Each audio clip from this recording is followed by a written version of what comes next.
They call him OG. నాకైతే నచ్చిందండి movie. Power star Pawan Kalyan fans అయితే బట్టలు చింపేసుకోవచ్చు.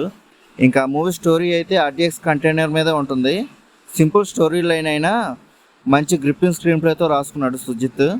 అండ్ ఎడిటర్ నవీన్ నోలి కూడా చాలా బాగా కట్ చేశాడు మూవీని. స్పీడ్గా సీన్ బై సీన్ పడుతూనే ఉంటుంది. మనకి మూవీ స్టార్టింగ్ నుంచి ఎండింగ్ వరకు ఎక్కడ బోర్ కొట్టదు. ఇంకా పవన్ కళ్యాణ్కి అయితే గబ్బర్ సింగ్ తర్వాత ఇంత రేంజ్ హీరోయిజం ఈ మూవీనే. ఇంకా పవన్ కళ్యాణ్ ఎంట్రీకి అయితే గూస్ బంప్స్ అసలు మామూలుగా లేదు ఆ సీన్. అంతేకాకుండా ఇంటర్వెల్ సీన్కి అయితే పూనకాలే.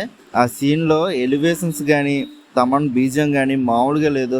నాకైతే మైండ్లో నుంచి పోవట్లేదు ఆ రెండు సీన్స్. ఇంకా క్లైమాక్స్లో పవన్ కళ్యాణ్కి ఇచ్చే ఎలివేషన్ మేడెక్కిచ్చాడు ప్రతి షాట్. అంతేకాకుండా ఆ క్లైమాక్స్ సీన్లో మంటల్లో కాలుతున్న కత్తిస్తున్న షాట్ అయితే వేరే లెవెల్ సీన్. అది చెప్తున్నాను కదా, పవన్ కళ్యాణ్ ఫ్యాన్స్కి అయితే మామూలుగా ఉండదు. ఈ సినిమాని అయితే సి సెంటర్లో చూడాల్సిన సినిమా.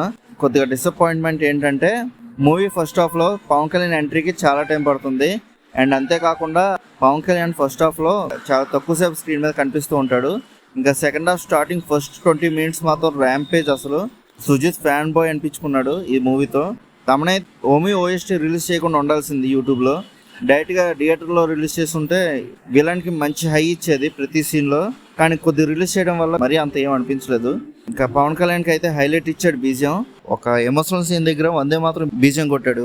ఇంకా అంతేకాకుండా హీరోయిన్ ఎమోషన్ అనేది అంతగా వర్కౌట్ అవ్వలేదు మూవీలో. విఎఫ్ఎక్స్ అయితే అసలు బాగలేదు. తెలిసిపోతుంది క్లియర్గా ఈ 3 years డిఐ చేయకుండా ఏం చేశారో మరి. ఇంకా ఓవరాల్గా మూవీ అయితే నచ్చిందండి నాకు. ఇది థియేటర్లో చూడాల్సిన సినిమా, మీరైతే అస్సలు మిస్ అవ్వకండి. ఇంకా అంతే అండి మూవీ గురించి. ఇంకా సెలబ్రేషన్స్ వ్లాగ్ కూడా చేస్తున్నా, అది నైట్ అప్లోడ్ చేస్తా. ఇంకా మీలో ఎవరైనా ఈ మూవీ చూస్తుంటే మీకు ఎలా అనిపించిందో కింద ఉన్న కామెంట్ సెక్షన్లో చెప్పండి. అలానే ఈ వీడియోకి లైక్, షేర్, సబ్స్క్రైబ్ చేసుకొని బెల్ ఐకాన్ కూడా ఆన్లో పెట్టుకోండి. ఇంకా నెక్స్ట్ వీడియోలో కలుద్దాం. బాయ్. వెళ్ళిపోవాలి థియేటర్కి.